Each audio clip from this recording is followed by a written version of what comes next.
Hey, it's Nurse Melissa. I'm one of the founders of Smart Addition Academy. In today's video, we're going through the practice question bank by topic in the T7 online course from Smart Addition Academy. There are over 1,500 practice questions, all organized by topic. Together, we'll go through the cardiovascular questions, similar to the ones you'll see on the T7 exam. I will go through each question, and you can follow along while I explain the answers. Be sure to give this video a like and subscribe for more helpful T7 study content. All right, let's dive into the cardiovascular system, which has 36 questions. Here we go. Number 1. Which organ is responsible for producing oxygenated blood? Here is where your anatomy skills come in handy. As you know, deoxygenated blood returns from the body to the heart via the superior and inferior vena cava. Once blood is back in the heart, it travels through the right atrium, to the right ventricle, through the pulmonary artery into the lungs to get the oxygen, then back to the heart via the pulmonary veins into the left atrium. One thing to remember here is that arteries always carry oxygenated blood away from the heart, and veins carry deoxygenated blood to the heart. Except in this one case, in the heart, where the pulmonary artery is taking deoxygenated blood away from the heart to the lungs. So, which organ is responsible for producing oxygenated blood? The lung.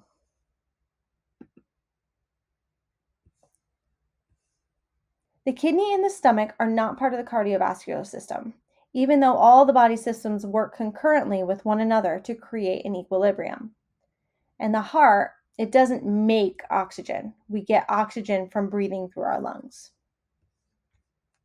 Next. Number 2. Which wave is associated with a ventricular systole? We have the P wave, T wave, ST segment, and QRX complex. I'm going to put the answer in because I want us to see the chart that it shows us. So the answer is the QRS complex. And now let's talk about why that is.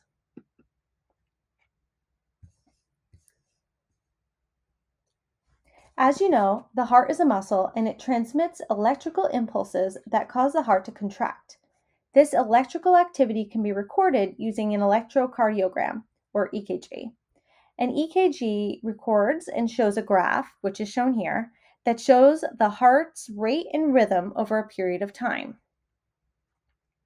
The first wave on the EKG is the P wave, right here. This indicates atrial contraction or atrial systole. Another way to think of it is as an atrial kick. This is when the contraction of cardiac muscle in the atrium increases pressure, causing additional blood to flow across the mitral and tricuspid valves. So atrium are the upper chambers, and the blood flows from the atrium through the valves into the ventricles at this time. Now we have the QRS complex. The QRS complex represents the combination of Q, R, and S waves. This indicates ventricular systole, or ventricular contraction. This is otherwise known as the phase of the cardiac cycle where the left and the right ventricles contract at the same time and pump blood into the aorta or the pulmonary artery. So we just talked about the P wave, which is the atrial contraction, and the QRS, which is the ventricle contraction. Now we have the T wave. The T wave indicates ventricular diastole. The flat line between the S and the T, right here, is the ST segment. This is the period of the cardiac cycle that encompasses ventricular relaxation, passive and active filling of blood into the heart, and the period just prior to ejection.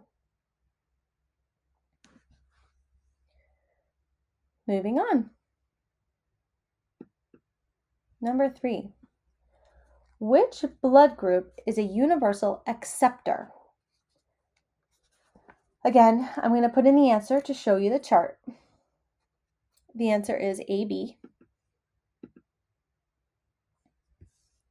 So I want you to see this chart here. Let's talk about these blood types. As you see, the major blood groups are A, B, AB, and O. Blood grouping is a way to classify blood according to inherited differences, which you get from your parents. These differences are red blood cell antigens found on the surface of a red blood cell. When remembering universal donor, I keep in mind that there are a lot of O's in donor. The universal blood type donor is O, which means any blood type can accept O.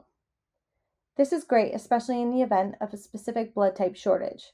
But the O blood type can only accept O blood. Now, back to the question.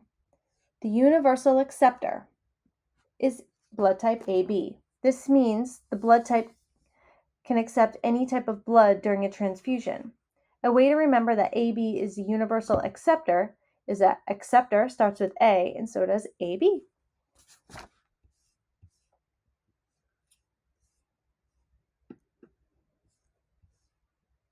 Number 4.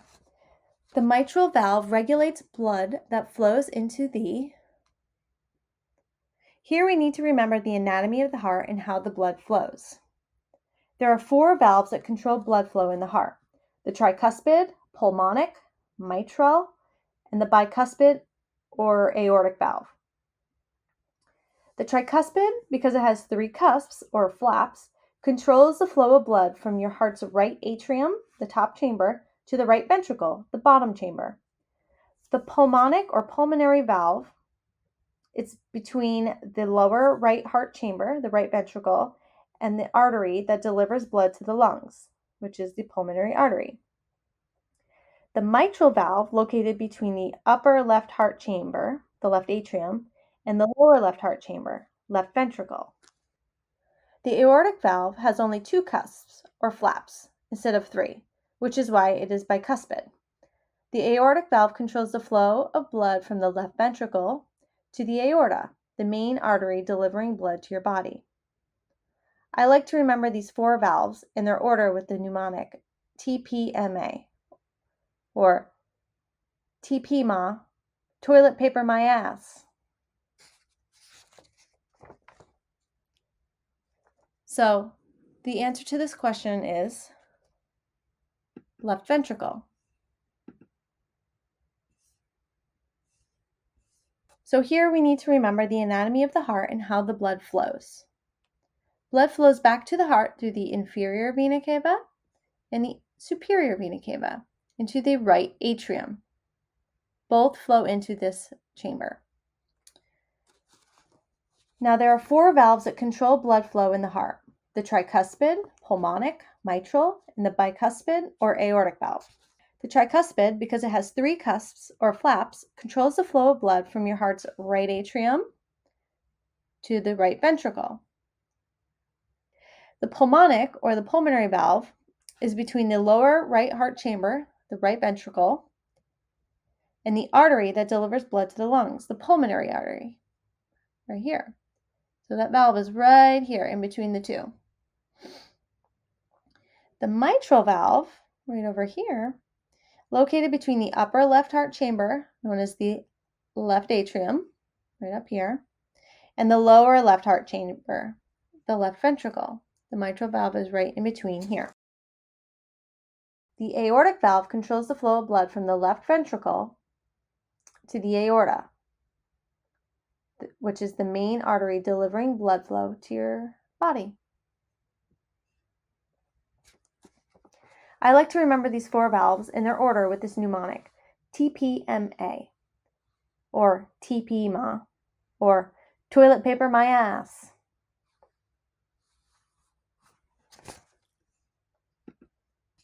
Number 5.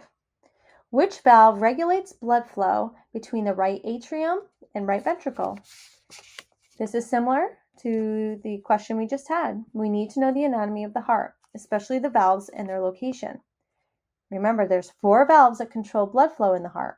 We have the tricuspid, pulmonic, mitral, and the bicuspid or aortic valve. Let's remember TPMA, or TP ma, or toilet paper my ass. So which valve regulates blood flow between the right atrium and the right ventricle? This is the first valve, so that's going to be T, tricuspid. Correct. The tricuspid is right here in between the right atrium and the right ventricle.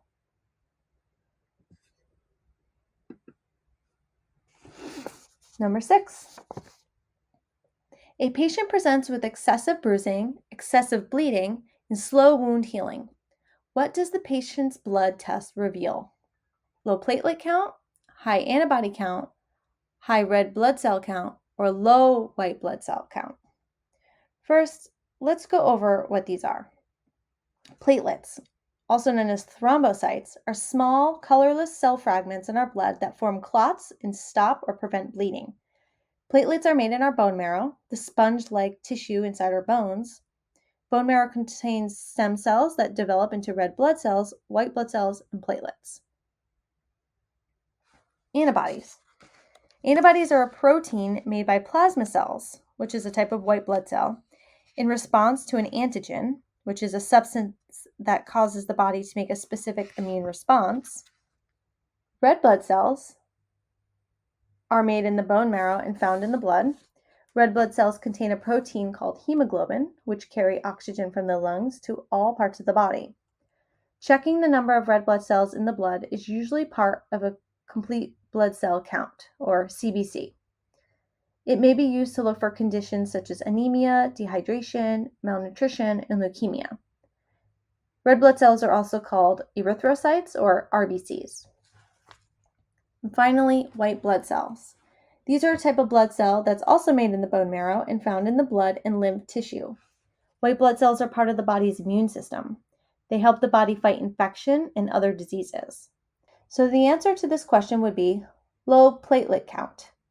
Low platelets because the patient is bruising, bleeding, and has slow wound healing, which is telling us that something is off. Correct. There's a condition called thrombocytopenia when you have a low blood platelet count. Since platelets, or thrombocytes, help blood clot and stop bleeding by clumping and forming plugs, if there aren't many platelets in the blood doing their job, the result will be excessive or easy bruising, extra bleeding, and slow wound healing because the wound keeps bleeding. Thrombocytopenia might occur as a result of a bone marrow disorder such as leukemia or an immune system problem, or it can be a side effect of taking certain meds. It can affect both children and adults. It can be mild and cause few signs or symptoms. And in rare cases, the number of platelets can be so low that dangerous internal bleeding occurs. Treatment options are available for this.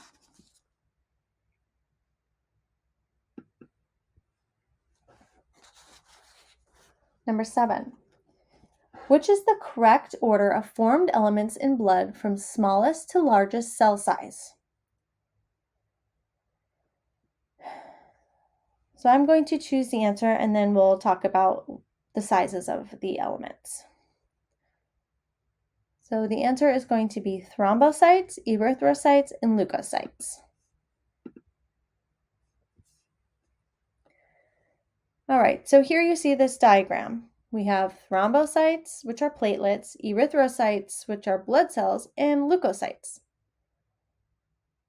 Thrombocytes are the smallest with a cell diameter of 0.003 millimeters, while leukocytes, or white blood cells, are the largest with a cell diameter of 0.02 millimeters. Red blood cells are right in the middle, making the order thrombocytes, erythrocytes, and leukocytes. Moving on. Number 8. What is the purpose of an electrocardiogram? Now we need to remember that an electrocardiogram is also known as an EKG. We talked about this earlier. We know that the heart is a muscle and it transmits electrical impulses that cause the heart to contract. The electrical activity can be recorded using an electrocardiogram, or EKG. EKGs are common tests performed to assess the cardiac rhythm, and it's used to detect heart disease. An EKG is also a graph, which shows the heart's rate and rhythm over a period of time. So, what is the purpose of an electrocardiogram or EKG? Display the heart's rate and rhythm. Let's look at that EKG again. A standard EKG is performed by placing 10 to 12 leads or patches on the chest in various locations and also in the arms and the legs. It's quick and it's painless, and it's an easy way to evaluate the electrical activity of the heart.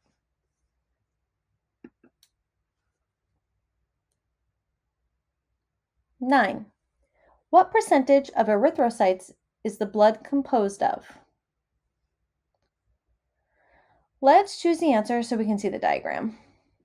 I'm going to choose 45%. Let's see if that's correct.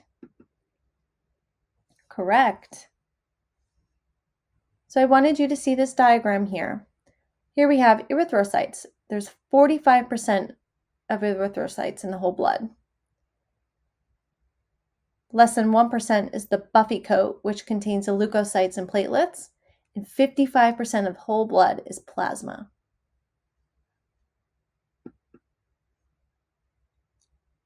10. The primary function of blood is to blank. So blood is a type of fluid connective tissue that circulates through the body, carrying substances to and away from bodily tissues.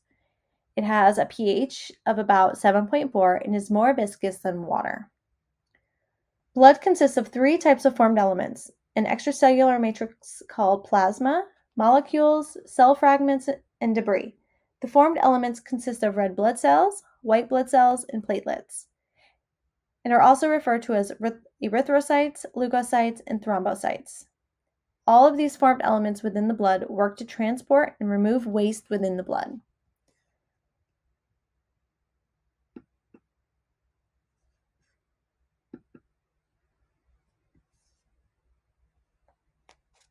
Great. Platelets are important because so we talked about platelets already. These are also known as thrombocytes. They're small, colorless cell fragments in our blood that form clots and stop and prevent bleeding. When we have bleeding from damaged blood vessels, platelets take action and repair and plug up the area through hemostasis. So platelets are important because they repair broken blood vessels. And here we talk about that hemostasis. Hemostasis helps maintain blood in its fluid state and stops blood from leaking out of a damaged blood vessel through clot formation. So when you injure your skin, a vascular spasm takes place. And this is when the blood vessels constrict and try and reduce blood loss so you don't bleed out. This will reduce blood loss for several hours, and it works best with the small blood vessels. Here we have step 2. This is when the platelets form a plug. They basically adhere to the wall of the skin and the blood vessel, and by sticking together, it makes a temporary seal over that damaged site. Step 3 is where blood coagulation occurs and where the blood clotting really stops. This process is a series of events that strengthen the platelet plug that was made in step 2. And it's made by using fibrin threads to form a mesh around the plug. The protein mesh functions as a molecular glue, securing the plug to that damaged site. Red blood cells and platelets remain trapped at the damaged site, forming a clot that facilitates wound healing. And that's when you have that really early stage, that raw sort of scab. And then as it starts to heal, the skin heals itself, the scab gets harder and harder and old, and then it comes off and the skin is all brand new. Which heart layer is composed primarily of cardiac muscle? So the heart is found between the lungs in the middle of the chest. It rests behind and slightly to the left of the sternum or breastbone. The human heart is a muscular organ composed primarily of cardiac muscle. And this cardiac muscle has several layers. So we already know that the heart consists of 4 chambers, 2 upper chambers called the atria and 2 lower chambers called the ventricles. The two atria are separated from the ventricles by a muscular structure called the septum. There are 3 layers that make up the heart wall. We have the pericardium, which is the outermost layer, the myocardium, which is the middle layer, and the endocardium, which is not listed here, which is the innermost layer. And just something to know, most cardiac muscle tissue is found in the myocardium. So the answer to this is myocardium.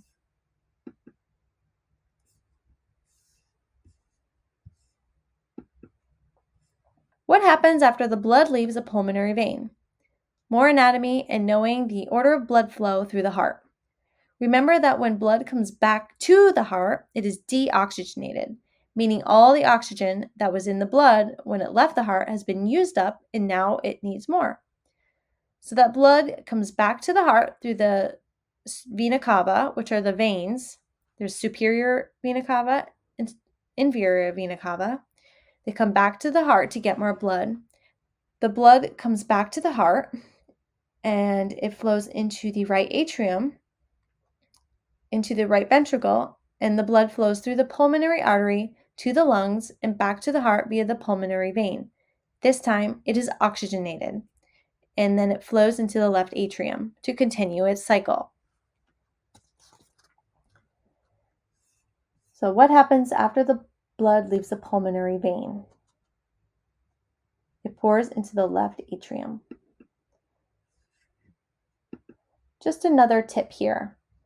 Always remember, arteries carry oxygenated blood away from the heart, and veins carry deoxygenated blood back to the heart, except within the heart.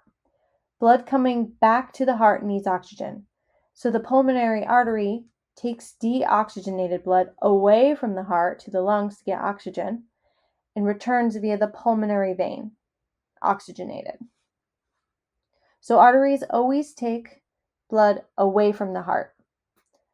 Think of arteries starts with an A, takes it away. Veins bring blood back to the heart.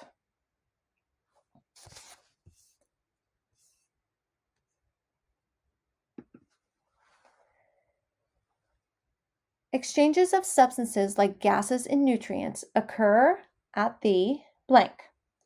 Let's go over these terms first. Arteries. Arteries are muscular walled tubes that are part of the circulation system by which blood, mainly that which has been oxygenated, is transferred from the heart to all parts of the body.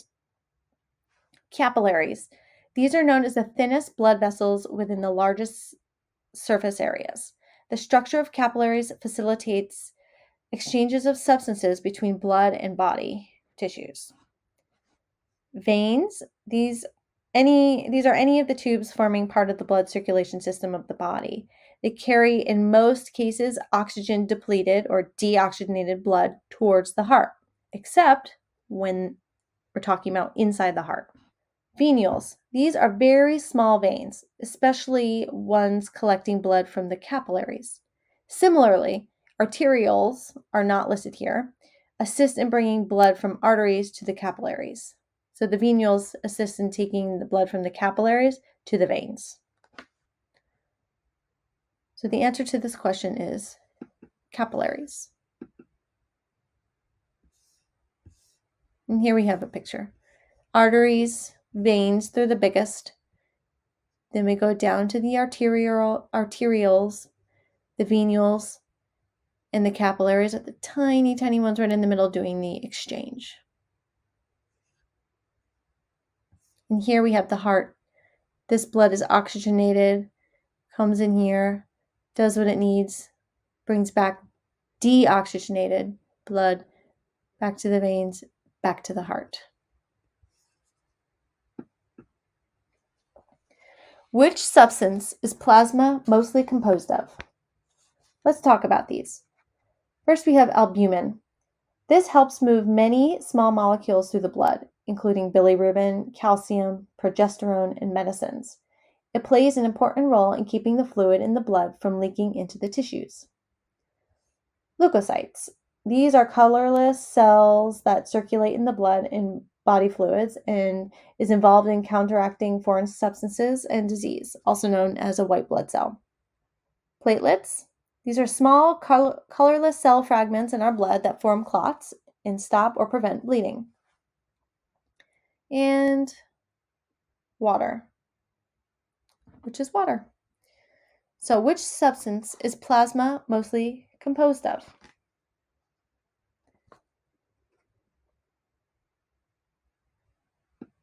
The answer is water. None of these have anything to do with plasma. Moving on.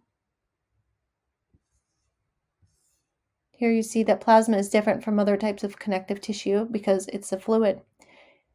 Plasma is about 92% water.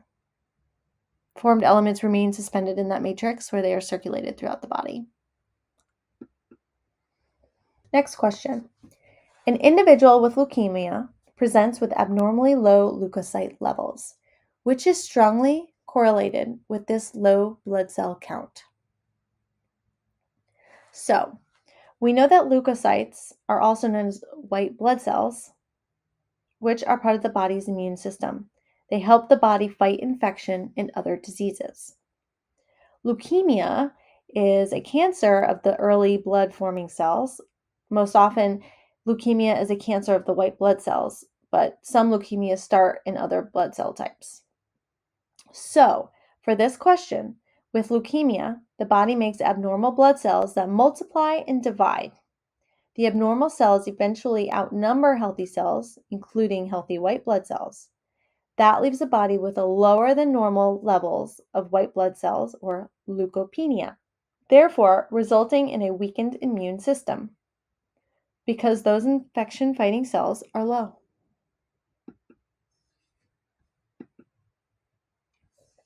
Correct. What substances transported in blood does the liver excrete as bile? So we know that transportation, regulation, and protection are three primary functions of blood. Blood transports gases, nutrients, waste, and hormones throughout the body. Let's choose an answer and see what we get. I'm going to choose waste. Correct. As you can see here, it discusses the substances in depth. So we have gases, nutrients, waste, and hormones, which are listed here. Gases, blood delivers oxygen from the lungs to all cells in the body. It also transports carbon dioxide to the lungs for elimination from the body. Nutrients, blood transports nutrients from the digestive tract and storage sites in the body to various places in the body. Waste, which is the answer to this question, blood transports waste products to the liver, where they are excreted as bile. Waste products also travel by blood to the kidneys when they need to be excreted as urine. And then we have hormones. Blood transports hormones from the glands, where they are produced, to their target organs. So it's pretty self-explanatory on what these substances do within the blood. What happens after platelets aggregate at a damaged blood vessel site? Platelets again. We know that platelets form clots and stop or prevent bleeding, right? When we have a bleeding from damaged blood vessels, platelets take action and repair and plug up the area through hemostasis. So the answer to this is the platelets stick together and form a plug. And here's that diagram of hemostasis again. Which happens as a result of diastole. The left ventricle flows blood to the aorta. Oxygenated blood drains into the left ventricle. Blood travels from the arteries to the arterioles, or the pulmonary artery flows blood to the left atrium. So, the complete cardiac cycle begins with atrial contraction and ends with ventricular contraction.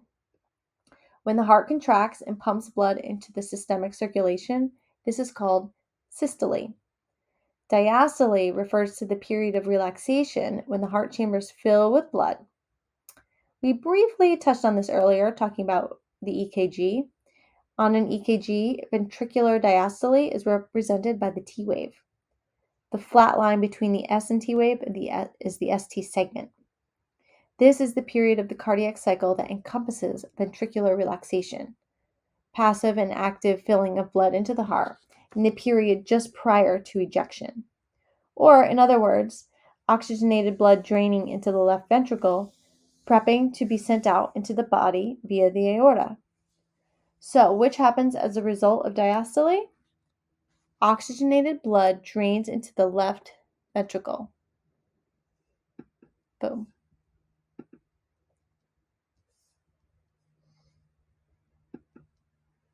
What segment of the electrocardiogram is associated with atrial systole? Back to the EKG again. Let's review. The heart is a muscle and it transmits electrical impulses that cause the heart to contract. This electrical activity can be recorded using an electrocardiogram or EKG. That recording shows us a graph that shows the heart's rate and rhythm over a period of time. Remember, the first wave on the EKG is the P wave. This indicates atrial contraction or systole. Another way to think of this is an atrial kick, and that's when we have the contraction of the cardiac muscle in the atrium, which increases pressure, causing additional blood to flow across the mitral or tricuspid valves. Then we have the QRS complex, which represents the Q, R, and S waves. This indicates ventricular systole or contraction, otherwise known as the phase of the cardiac cycle where the left and the right ventricles contract at the same time and pump blood into the aorta and pulmonary arteries, respectively. So we just talked about the P wave, which is the atrial contraction, and the QRS, which is the ventricular contraction. The T wave indicates ventricular diastole. The flat line between the S and T wave is the ST segment. This is the period of the cardiac cycle that we see ventricular relaxation, passive and active filling of blood into the heart, and the period just prior to ejection. So, what segment of the electrocardiogram is associated with atrial systole? P wave. And here we see that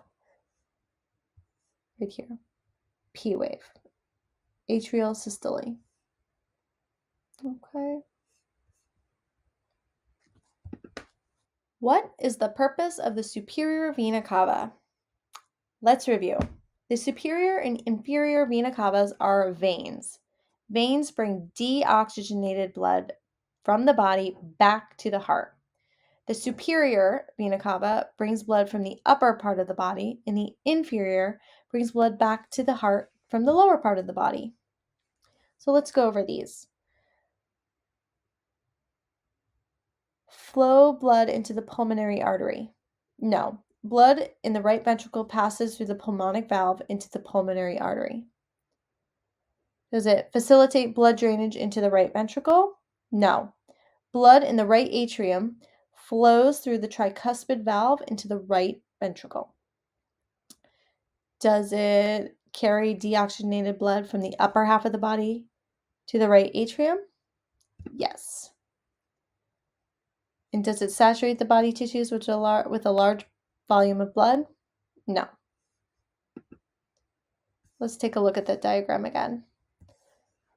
Superior vena cava, here we are, bringing deoxygenated blood from the upper part of the body back to the heart for more oxygen.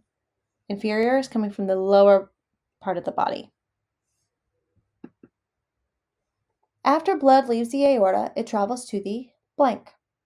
So we know that blood continually flows in one direction, beginning in the heart and proceeding to the aorta, to the arteries, then arterioles, and finally the capillaries. When blood reaches the capillaries, exchanges occur between blood and tissues. After the exchange happens, blood needs oxygen and needs to go back to the heart. So the blood is collected into the venules, which feed into the veins, the superior and inferior vena cava, and eventually flow back to the heart's right atrium. So after blood leaves the aorta, it travels to the arteries.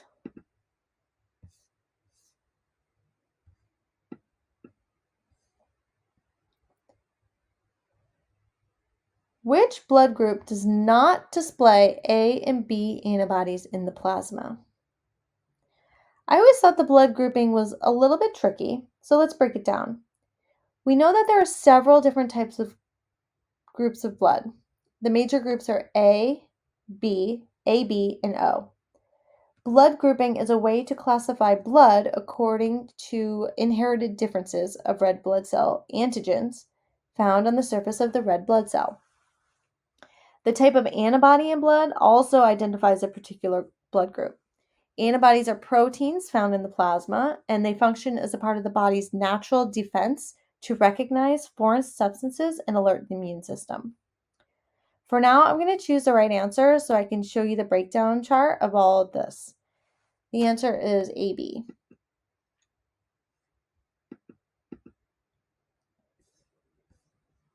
There's that chart again. Depending on which antigen is inherited from the parents, babies will have one of the 4 major blood groups, which we know, but also major blood groups comprise of the ABO system. So we have blood group A, which displays type A antigens on the surface of a red blood cell and contains B antibodies in the plasma. You see that right here. You have blood group B, which displays type B antigens on the red blood cell surface and contains A antibodies in the plasma. Blood group O, start that again. Blood group O does not display A or B antigens on the surface of a red blood cell. Both A and B antibodies are in the plasma. Then we have blood group AB, which displays type A and B antigens on the red blood cell surface, but neither A nor B antibodies in the plasma. All of the antigens and the antibodies present or not present on each blood group all plays a factor in which type of blood can be used in an individual's blood transfusion. Also, in addition to the antigens, there is something called the Rh factor protein, which may exist on a red blood cell surface. Because this protein can be either present, positive, or absent, negative, it increases the number of major blood groups from 4 to 8. So then we'll have A positive, A negative, B positive, B negative, O positive, O negative, AB positive, and AB negative.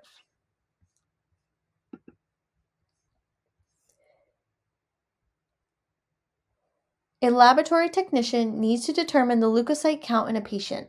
From which part of a blood sample are these cells extracted? So let's choose an answer so we can discuss using the picture. I'm going to choose Buffy coat. Correct. And here we see that diagram again. You'll see here the blood is extracted from the vein, okay, usually in the arm, into a vial. Once in the lab, the vial is placed into a centrifuge, which is a machine that spins the blood super fast to separate the elements within the blood. In the picture, you see the final result. After the blood from this vial is spun super fast, it's going to look like this. As you can see, the Buffy coat contains white blood cells, or leukocytes, and platelets in blood. This is the part of the blood used to determine the leukocyte count.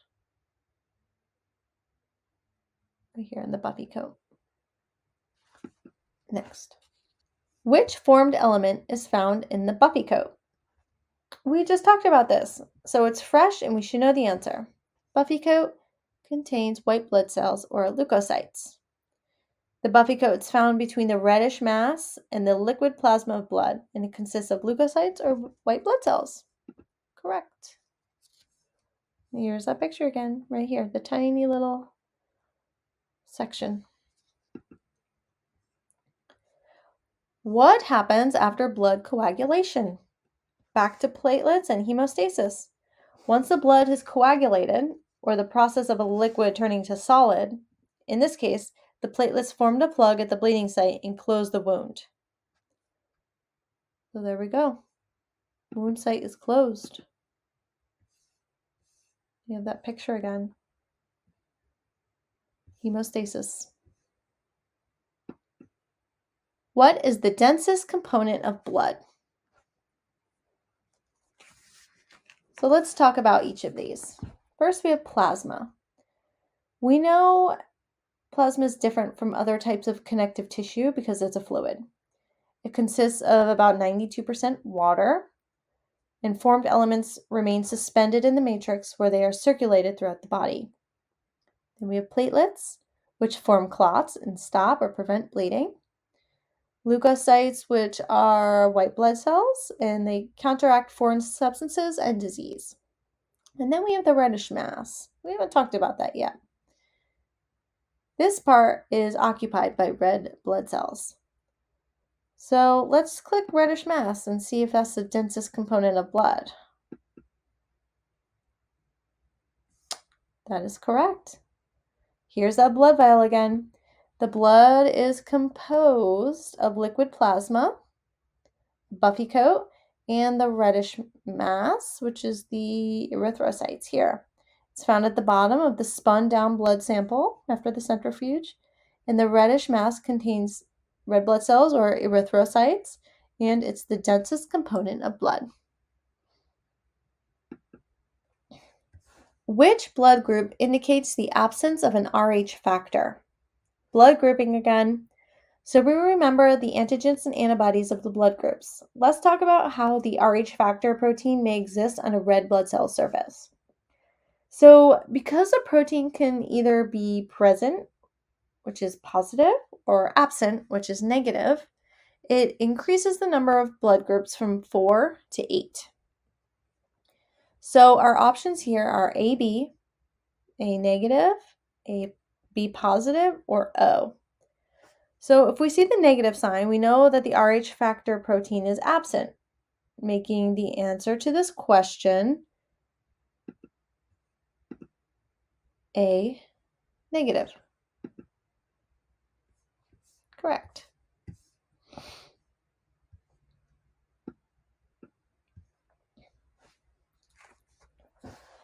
Agglutination begins in a tube containing A antibodies. What does this indicate about the blood sample? First, what is agglutination? So agglutination is also known as clumping. It's the process that occurs if an antigen is mixed with its corresponding antibody complement. So if agglutination or the clumping occurs during this process, the antibody has found an antigen with which it will interact with. This means that there are antigens on the surface of the red blood cell to which the antibodies can bind. So evidence of agglutination is used to interpret the final blood type result from a sample. So if we have a tube with A antibodies and clumping is occurring, there must be B antibodies. So let's see.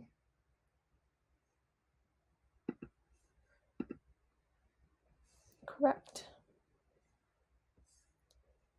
So this is this chart again.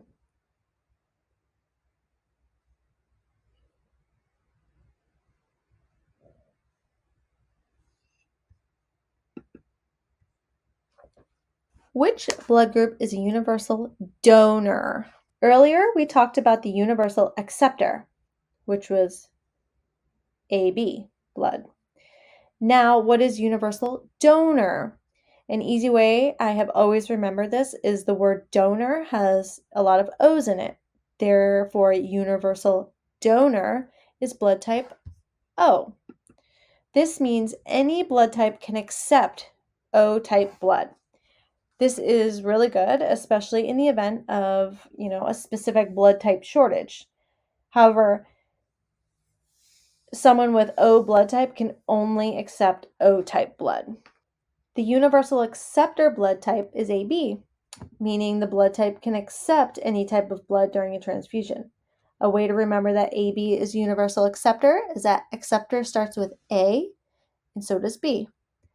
So which blood group is a universal donor? Oh.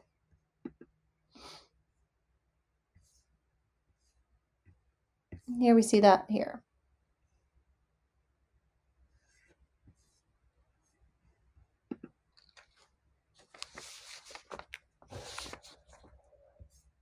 Why is vascular spasm important? Remember that the function of platelets and plasma proteins is to repair damaged blood vessels. When blood vessels are damaged, a physiological process called hemostasis is activated. Hemostasis helps maintain blood in its fluid state and stops blood from leaking out of a damaged blood vessel through the clot formation. The vascular spasm, or vasoconstriction, is the first step where the blood vessels constrict to reduce blood loss by reducing blood flow to the injured site. The second step is the platelet plug formation, and the third step is where blood coagulation occurs. So for this answer, it will vascular spasm reduces blood flow to an injured site, step 1.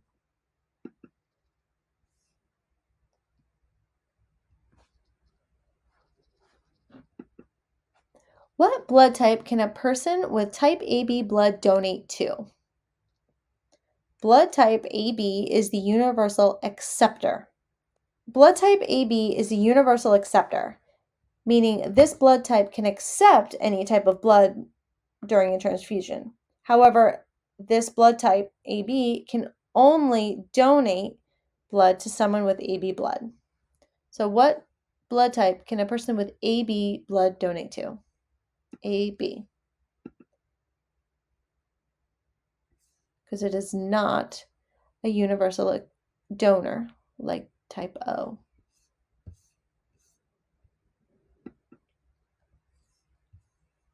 Blood oxygen levels are most likely low when blood blank leaves the aorta, fills the right atrium, reaches body tissues, or flows through the arteries. We should know this by now.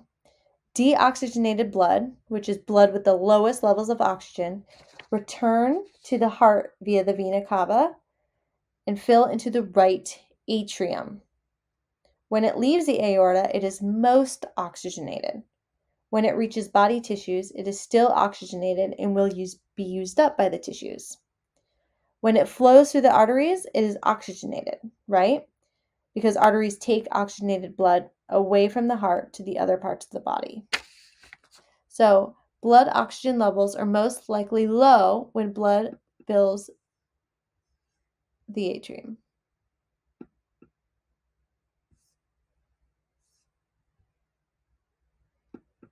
A laboratory technician identifies a person's blood as O positive. What does this mean? So the positive and negative of blood types refer to whether or not there is an Rh factor protein on the red blood cell surface. So O positive blood tells us just that. There is an Rh factor protein in the blood.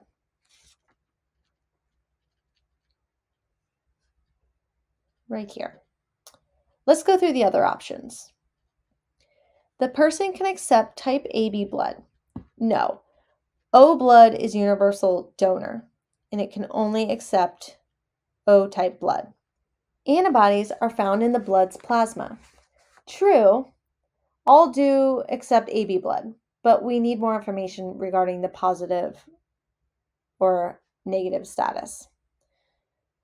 And then we have antibodies bind to antigens in the blood sample. No A or B antigens present for O blood for antibodies to bind to. These last two options that we just mentioned are vague and don't give too much information regarding the specific answer being asked. So they're definitely not going to be correct. So for this question, an Rh factor is on the red blood cell surface because we're looking at the positive status here.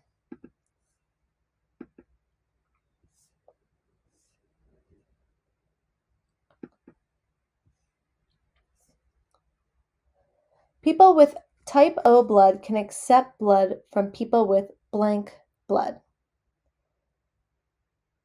So if we remember, O blood is universal donor, and it can donate O blood to anyone. O blood can only accept blood from other type O blood.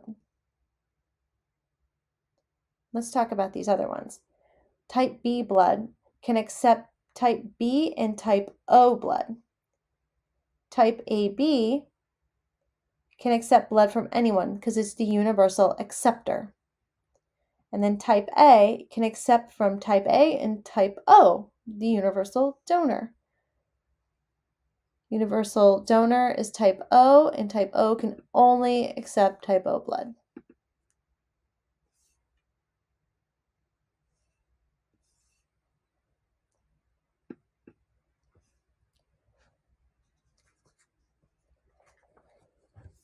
Erythrocytes function to blank. Okay, so erythrocytes are red blood cells and are a formed element of blood, along with white blood cells and platelets. They specifically facilitate gas exchange between blood and body tissues. Think of the oxygen that we get from the lungs, which was then transported through the body via the aorta and arteries to provide oxygen to tissues throughout the body. So we have thrombocytes, which are platelets, and they begin the process of wound healing. Right here. Then we have leukocytes, which protect the body from foreign substances. And then what provides a fibrin mesh around platelet aggregates? This is clotting, blood clotting. So the answer to this question will be facilitate gas exchange between blood and body tissues.